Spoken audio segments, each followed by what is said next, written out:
On vérifie les mentions sur les étiquetages, donc là on vérifie que l'origine est bien mentionnée sur tout ce qui est produit pré-emballé.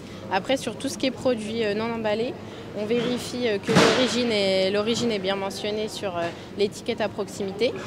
Et du coup dans un second temps, après avoir repéré des produits ciblés au hasard, et principalement quand même des origines France mises en avant, on va demander aux professionnels, aux responsables du rayon de nous montrer les documents qui attestent de ces origines, donc les factures ou les bons de livraison qu'il est censé avoir en sa possession.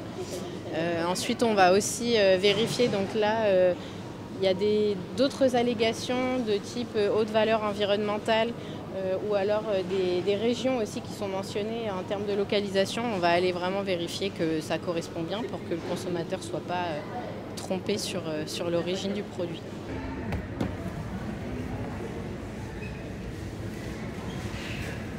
C'est exactement la même logique. Quand on défend l'agriculture française, on défend aussi le consommateur ou l'information du consommateur. Évidemment, dans notre pays, les consommateurs sont libres d'acheter des produits de quelque provenance qu'elles viennent.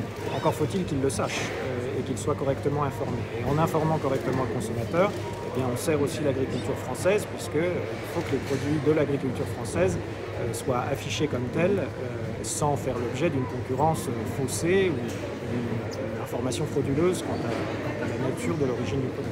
On s'attache à tout type de produits, ça peut être les fruits et légumes comme aujourd'hui, ça peut être la boucherie, ça peut être la crèmerie, voilà.